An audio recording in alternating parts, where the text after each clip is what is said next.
Hi, this is Gary, W0TM, or also Woodham. Silver, the world runs out next Thursday. It's official.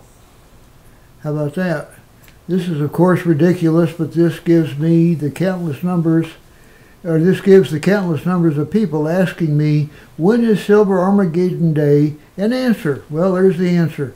I'll even add to it 11:44 Central Daylight Savings Time. Before you click stop on this video, please be aware my information on silver is as accurate or more accurate than anything else anyone else has access to and can provide you. I'm sorry, it's midnight, so my tongue is kind of tied. I am relatively unknown and I'm low key on purpose for obvious reasons. For those of you who know me, and especially those who have followed me since well before the internet, know I have been the engineering, data, and statistics guy to go to when you have a need for information regarding silver or other metals for decades. There are special reasons why this is, which I'll explain in a moment. But bottom line, I usually know more information, more accurate information, especially regarding silver, than anyone else. I don't boast about that, it's just a fact, and there's a reason for it, and I'm going to get into that. You know, how many times have you listened intently to people saying $100,000 amount silver, you know, or silver's going to crash, or silver's going to hit $100 an ounce by October, you know, whatever, and you guys listen to them. You know, the view count goes up to, you know, 200,000 and crazy numbers like that. It seems like the crazier people talk, the higher the view counts go. Well, my channel's not like that. I'm down to earth and very structured and very factual, and everything I say is backed up. Keeping my channel as this channel, the W0TM channel, as a shortcut or a bookmark. If you own any long-term investment, precious metals, especially silver, is probably a prudent thing to do. I have nothing to prove. I sell nothing, and I gain almost nothing from YouTube videos. I think my last check was like $6 or something. I do what I do to help others, because I know everyone is just, you know, what the heck? I own all this silver, and which way is up? Well, I'm trying to help. I've been in this for, you know, over 4 decades. I, just as you do, intensely dislike those who already own most of the world, but they want it all, and they want most of us either dead. You know, I'm being blunt. I'm always blunt. Most of us either dead or serving them as slaves, body and soul. New World Order, Illuminati, or use, you know, Bilderberg. Gosh, there's so many names. Use the name you prefer. They do exist. Unfortunately, I was part of them for a short period of time. I've interfaced with a few of them. I've had a few confess to me. So they do exist. There's actually now 4 different NWOs. There were 3. It's getting off the subject. There were 3 until Vladimir Putin, very smart guy, I think, stabbed one NWO in the back, the Rothschild group, and took his marbles and went home. You know, Rothschild thought that Putin was babysitting Russia and lots of Europe and so forth for Rothschild, when in fact he was babysitting it for himself. So there's 4 different NWOs. There will be an eventual battle royale. If you know what that is, if you ever watch wrestling, you know, one guy, they put 4 guys, 4, 6, 8, 10 in a ring, and just, you know, whoever remains is the guy that wins. That'll happen with the NWO. Who's going to win? I don't know. I mean, we'll be out of it. We'll all be out of it long before that happens. I mean, that's way above our league. So anyway, whatever name you pick to use, they do exist, and they are relentless. They've gone on for, you know, centuries. They have no morals, ethics, or compassion. They play by their own rules and are quite serious in their plan to reduce the world's population to below 500 million people of their choosing. How many times have you seen that? You know, Georgia Guidestones and just all kinds of stuff. Murdering literally billions of innocent beings, human beings, who are just, you know, trying to get along. You know, they're, since, I'll pick the year 1800 as a benchmark, they consider murdering that many people as an achievement. And that counts wars and all kinds of stuff. But, you know, lots of people, instead of a shameful and cowardly act beyond description. On the other hand, their idiocy, lack of moral compass, and their almost always stunningly poor judgment. Poor judgment. If they knew what they were doing, if they were making right judgment calls, they would have owned the world long ago. Can perhaps partially be by their selective inbreeding. You know, that sounds crazy, but among the 0.01% of the world's population that owns about 60% of the world's assets and have control of just about as many people, the leaders of this 0.01%, usually with the last name of Rothschild, by the way, actively encourage, or tied to them, actively encourage marriage within the 0.01%. They even hold annual regional picnics in the United States and on all continents.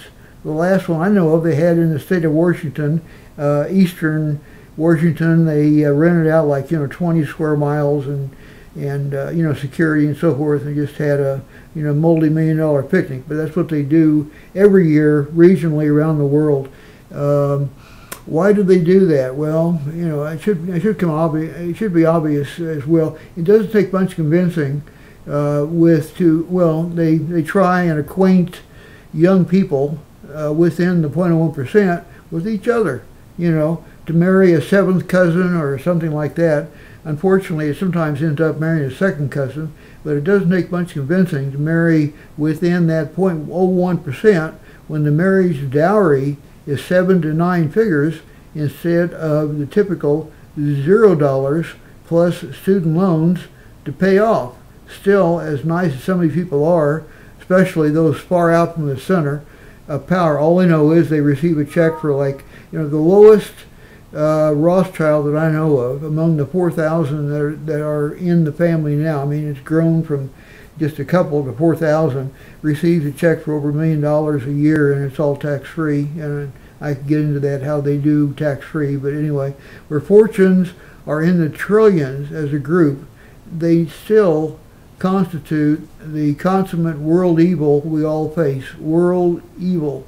You know, we faced it for 2,000 years, and that's a whole nother video that taking you through that. I'd have to do a documentary on it to walk you through it, everything from, you know, Templar group to, you know, Masons. It just goes on and on how they've stepped all this up.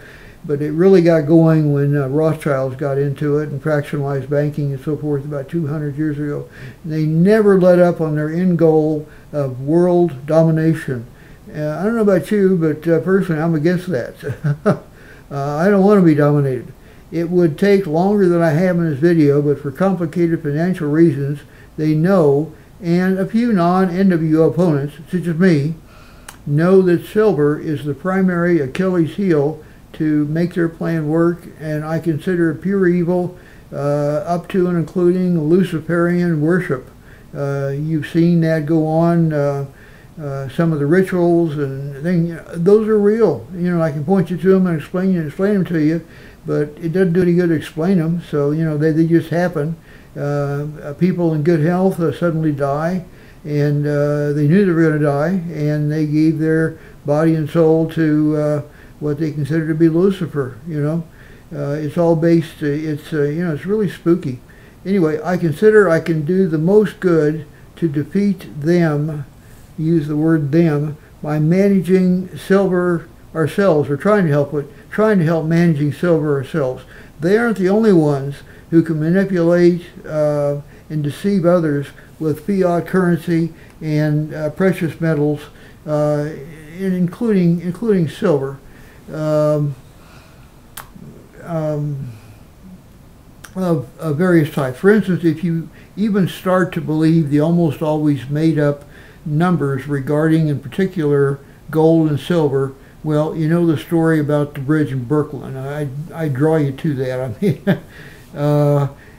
this is a different video, but I consider it to be silver is always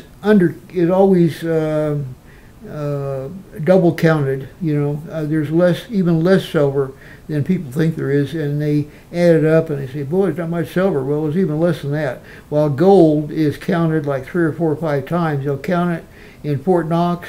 They'll put it on a plane, send it over to Hong Kong, count it there, send it to London, LBMA, count it there. It's just crazy. And it's just, silver, which is going to be another video, by the way, which is going to be titled, "The World is Awash with Gold." Well, if it's awash with gold, why is the price so high? Well, there's a reason for that, and that will be in a video coming up. You don't want to miss that. A lot of stuff is coming up. Those of you who know, unfortunately I've been ill with some health problems, but feeling pretty good now and back with a lot of things to say. So I'm going to be saying them. For instance, let me continue. For instance, more paper silver is traded each day within the various markets, COMEX, all the others, than is mined worldwide in an entire year. And by the way, if you add up how much silver and gold goes into the country of China, every ounce that is mined goes into the country of China. Nothing goes anywhere else. Of course it does, to make Apple telephones and computers and so on and so forth. But you add the numbers up, and China and India and Russia to a certain extent take in as much gold, certainly, and partially silver, as is mined in an entire year. As an aside, as remaining silver in the ground continues to drop, and especially the quality of the remaining silver, it's turning out to be garbage. The quality is down by like 80–90%. It drops year after year, which means the end. You know what the end means? The end gets closer every day. My knowledge of silver is best explained by my bio. Many of you already know it. I think I was born with a slide rule in my pocket. Yes, I still have my first slide rule.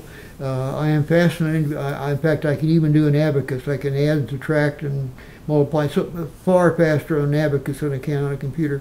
I used to sit on an airplane playing with an abacus, and I get some really funny looks. But anyway, I'm fascinated by all things science.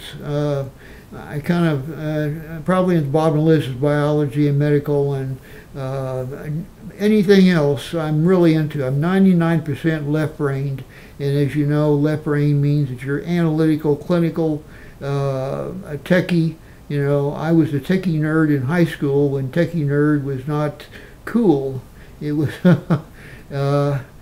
if I had wanted to be in the social set, being a techie nerd was not the right thing to do. But I spent most of my high school years in my mother's basement. Unfortunately, my father passed away when I was 10 years old, and my mother had a nervous breakdown, and I essentially raised my brother and sister so we wouldn't be caught by orphanage. An aunt helped us out, posing as my mother a number of times, so that we didn't get caught and get split up and sent off to orphanages. That sounds really crazy, but those things in life happen. But I spent my teenage years in my basement, my mother's basement, doing experiments because I was very techie, and I really got into Tesla. And a high school teacher, which I'll always thank, gave me a book on Tesla, and because he knew my interest in science and so forth, and he said, "You really need to read this." He said, this is that was back before who went through most of the libraries and patent offices and so forth. They say that Tesla has like 700 patents to his name. No, he has like 800 patents. I have read every one of them. Most of them are committed to memory. The 100 patents that are missing, the numbers are missing in the patent office. You look in the patents and you'll flip pages and there's one missing. Well, I know what that patent is. and most people don't. And books as well. You go to a library where there's, Tesla books on the shelf, and you'll hit a number, and there's nothing there, But I know what the book was. I've read it. In fact, I still have copies of some that were supposed to have been confiscated and burnt and gone and so forth.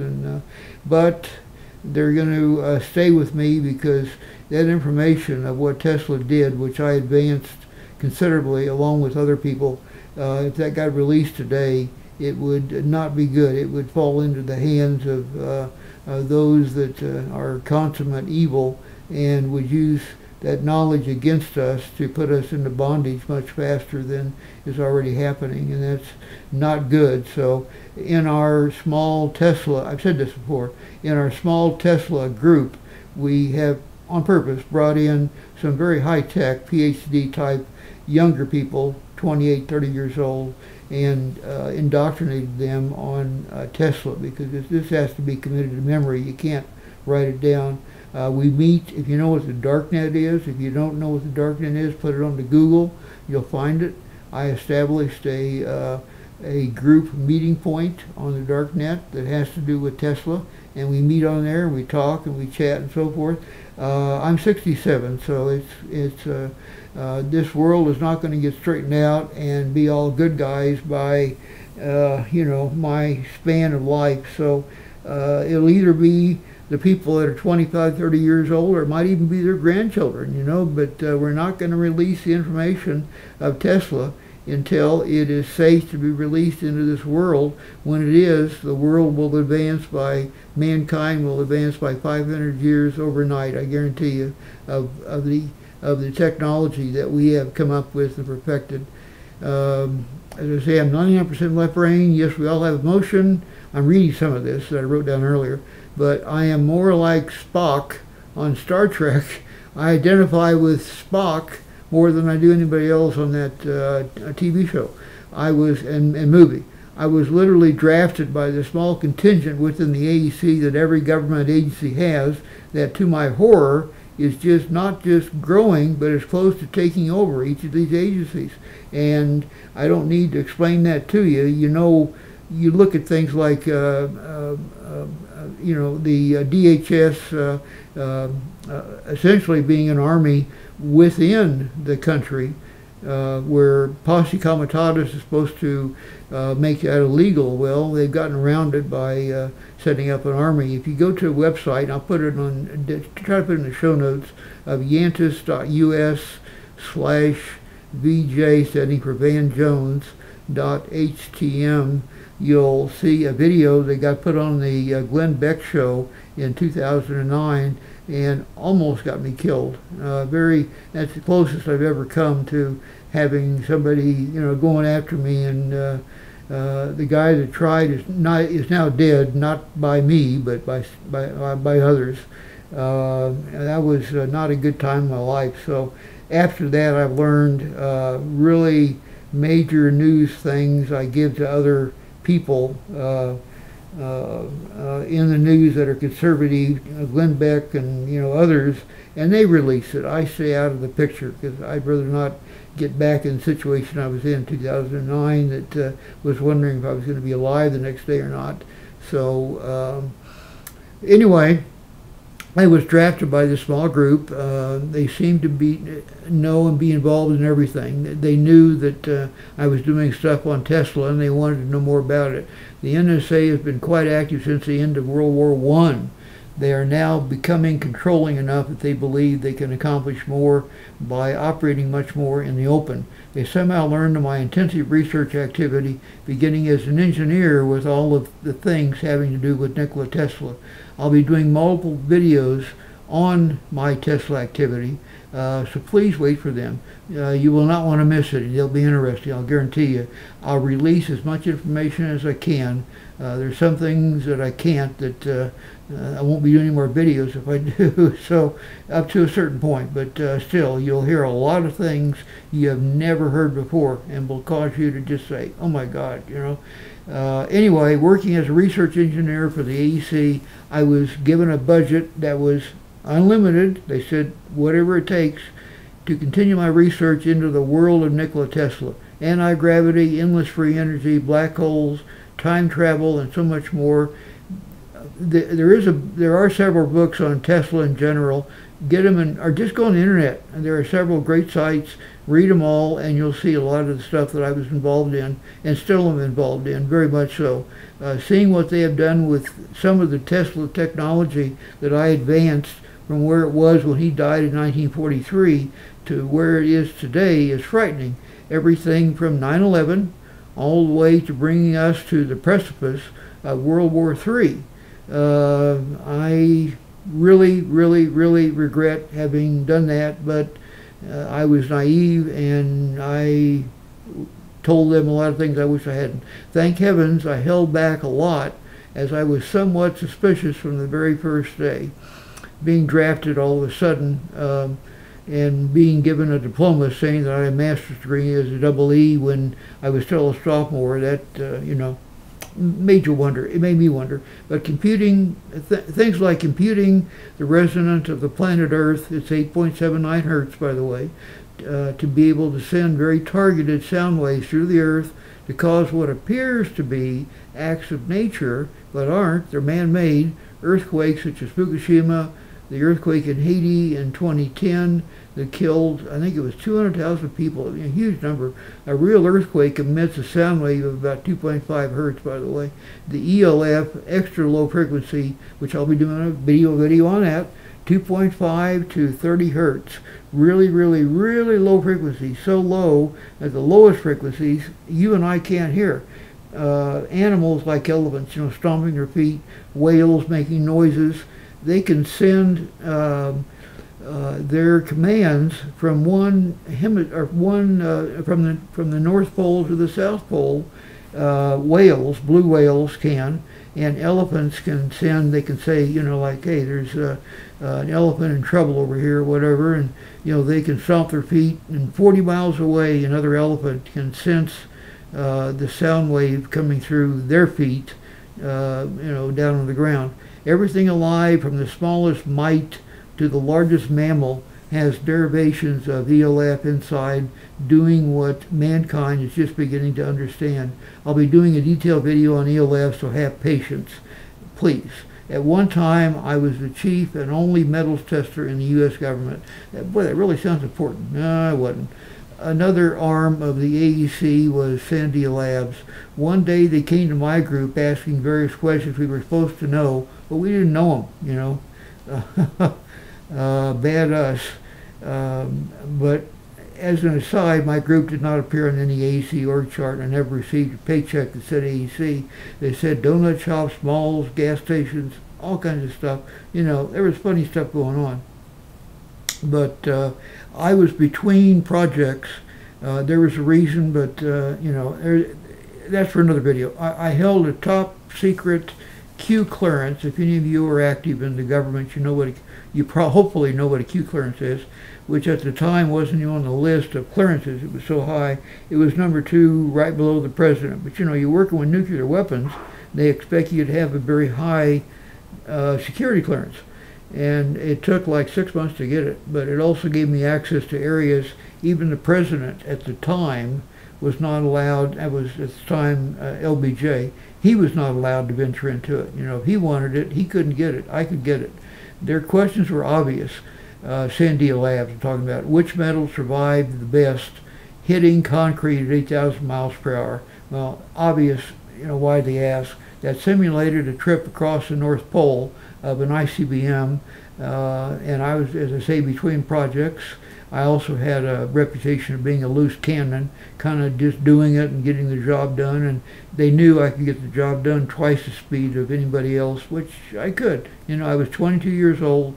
I was building the world's largest slingshot, 50 square yards of concrete, a slingshot.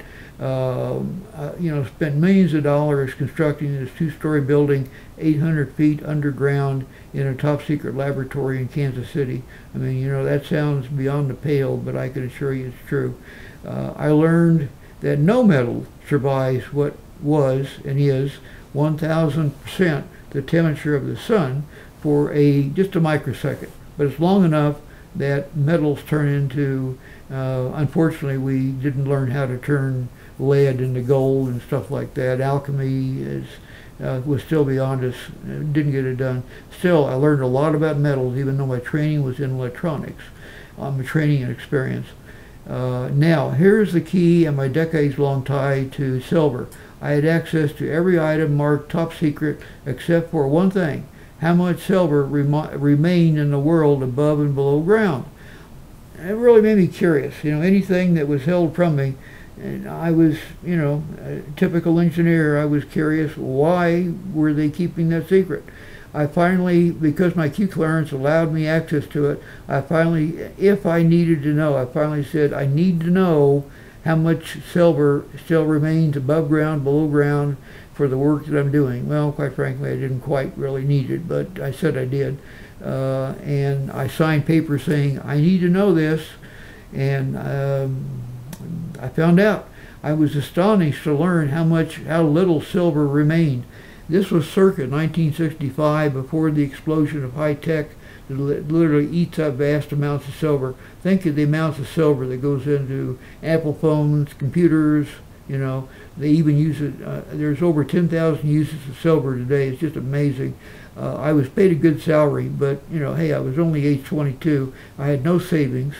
So every paycheck I would run down to, you don't go down to, there were no bullion dealers back then. So I would go to coin shops, numismatic shops, banks, anywhere that, sold silver coins, and buy silver coins. The first American ASCs were minted in 1986. That shows you that I was really early in getting involved as a silver investor, and cry your heart out. I was buying silver at like $1 an ounce, and but I only had so much money. Plus, quite frankly, being a bachelor at age 22, some of the money went to purposes other than buying silver. I look back on it now and say, wow, how dumb. Every nickel should have gone to buying silver. Even after leaving their employment, I kept track of silver to this day by, quite honestly, using my notoriety as the first official metals tester for the government, which, once again, that sounds important, but it isn't, to obtain often confidential knowledge of the silver they really have from. I talked to central banks of various countries, I talked to mints, I talked to major mines, I talked to major users. A lot of them, all the ones that are publicly held, they're right there in the prospectuses. You just have to read them. Major investors, believe it or not, there are several, 3 I can think of, that hold more than $1 billion in silver, even at the current today's price. Storing $1 billion in silver is not easy, have like a football field in concrete underground. I actively pursued this endeavor almost as a hobby. In 1990, about 5% of the world's silver remained. Industry used up about 32% of it. In 2013, however, it had dropped down below 1%. At the same time, the amount of gold had gone up by 400%.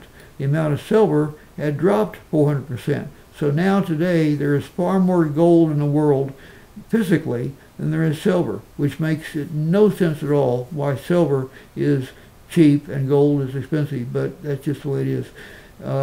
Several countries grab all the silver they can get their hands on. China, Russia, and India in that order, and quite frankly, China and Russia preparing for economic World War III. I'll talk about that in a minute. I'm 95% sure the United States realized in the last 4, 5, 6 years that Bill Clinton's mistake of selling our huge stash of silver to fulfill a campaign promise. The promise was to balance the budget, and he did so by selling all of our silver for $4 an ounce. They've been quietly buying ASCs from the mint at silver spot prices. They haven't been paying the prices we pay. They've been paying spot prices using various untraceable buying names, plus buying direct from various mines and foundries, and even buying from overseas mints. But it's my belief that the U.S. government realized their mistake, and they are now accumulating significant amounts of silver, because when that day arrives, any military in any country caught without lots of silver might as well surrender, because every guided missile, ICBM, nuclear bomb, aircraft guidance systems. I used to design those things. Satellites and so on, they all must have lots of silver. They will not work without silver. There is no substitute. It has to be silver. I think it's either the Tomahawk missile or one of them. What did I read? Each one of them was 496 ounces of silver. Each one of them shot over and, blowing up a bunch of camels in Iraq. 496 ounces of silver just got turned into dust. And how many did they shoot? Thousands of them. So, silver is going to be really a commodity that's going to be much sought after. How the momentous sea change in the world of changing from a silver world back to copper. Once upon a time, this was a copper world. Many of you are my age, and you remember that, barely. In 1955, there were vacuum tubes, very slow computers. I remember having a computer made with, I wouldn't even call it a computer, but made with vacuum tubes. And, to add 2 and 2, it took, 10 minutes to program the toggle switches, and then about 15 minutes to read the hexadecimal lights that would light up to tell you that 2 and 2 equals 4. And we're going to go back to that. Not forever, though, and I'll be doing a video on that, because beyond that comes organic and living matter computers, which they're already coming up with that, where they can cause living matter to be a 1 or a 0. But that's a different video, and that really gets to be, well, not complex, but it's a different subject. But there will be a way out, but the way out will not be a sudden discovery of more silver. When silver is gone, silver is going to be gone. But there will be a way to recover from that, and when you end up with organic computers, growing computers, and even hooking them into the body of a human, which is going to happen. They're already doing some of that right now, experimentations, doing it very quietly because it gets involved with a lot of religions and so forth. When that happens, the speed of computers will go up by like 1,000 times, or even much faster than that. You basically, every person alive hooked into their own computer that'll be probably the size of a chip right now, of an integrated circuit chip, implanted into their brain, will give them all the knowledge of everything that's ever happened in the world, the Library of Congress, and everything else. But that's going to be another video, and I think you'll enjoy that one. I do know when that happens, when all of a sudden no more silver, laws will be passed. Intel, Apple, so forth will put all kinds of pressure on Obama or whoever is president then, making the silver hoarders, we're all going to be called silver hoarders, evil silver hoarders, instant felons, and it'll probably be a shoot on sight. You better be ready to run. I have a book in process on how to keep your silver and remain alive. I'll be issuing the book under a pen name, being very careful that it's not traceable back to me for obvious reasons. I'm too much of a target already, and I do believe that the government is already putting together, keeping a gold list and a silver list of who has those metals right now, so that when we do declare martial law and do declare it's illegal for individuals to own those metals, that we know exactly where to go get them, and they'll be declaring martial law, but they'll put it in effect at midnight and will not announce it until 8 a.m. and use those 8 hours to have a helicopter land on your roof and go in and grab all of your silver and gold and so on and so forth, which obviously means don't put it in your house. There's got to be many other places for you to be as well. So I'm working on a book now that'll have all of that, and I might do a YouTube that's got some stuff if I can somehow figure out how to do it that is not traceable back to me. In the meantime, I continue to communicate with all those who are active in silver, almost done, who are active in silver in major quantities. You would be shocked to hear names of some of those who call me. I'm just a guy out in Kansas. Well, granted, I've had a lot of things happen in my life that have to do with some major things, but still, I'm just an individual out here in Kansas without any, true top secret access to things like this. But they don't know. I mean, I get calls from government, people that they want to know from me, what do you think of silver coming up, and I say, you don't know? Well, no, we don't. Okay, I tell them what I know if I think they should know. If it's individuals or groups that I don't really like, I may kind of slant what I tell them, and they may not hear correct information, but I'll not get into that too much.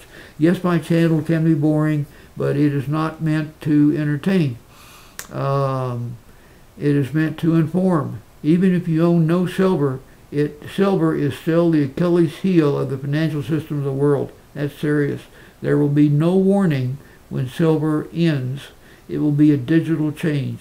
I predict you'll go to bed with silver at, say, $35 an ounce. You'll wake up with it at $2,000 an ounce. The world will be going totally nuts. Riots, battles, mini wars, who knows what. But all fiat currencies will also have major resets of as much as $1,000 up or down. The dollar may be worth 10 cents 1 minute and then $3 the next. Just crazy things. Deutschmark, the ruble, the yen, yuan, all of the currencies of the world will be just going nuts, as well as the various countries. The world will be in total turmoil. That's called World War III, financial World War III. That's what they're doing.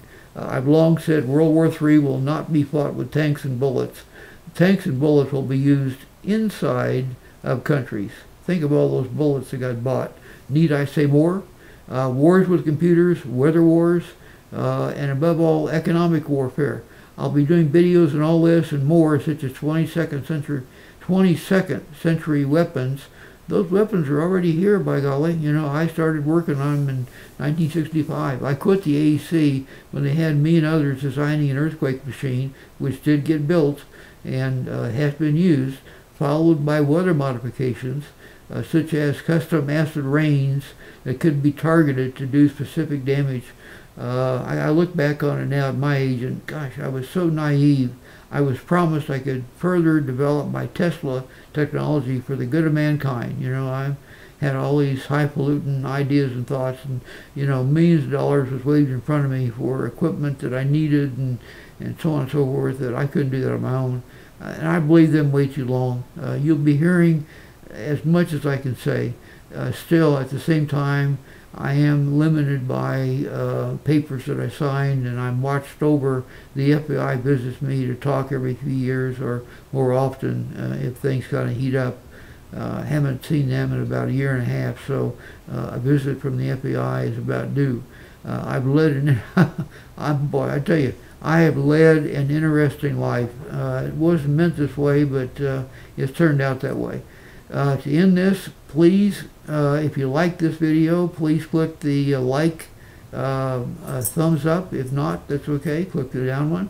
And then also, very much, click the subscribe button for much more to come, so you'll be notified automatically. And let your friends know, because there's things on this channel you won't hear anywhere else. I mean, other channels repeat the same things over and over and over again, from gold's doing this and ISIS silver's doing that, and yada yada. And I mean, how many times can you say the same thing over and over again and still want to listen to it? On my channel, 99% of the time you're going to hear things that you've never heard before. So please subscribe. I need more subscribers because this is hard work digging all this stuff out, and I want to disseminate the information as much as possible to keep the nasty old NWO folks from accomplishing the goals that they have in mind. I know them fully, but all of you need to know them as well. So anyway, that's the end of it. This is Gary, W0TM. I'm going to go to bed. Signing off. See you later. Take care.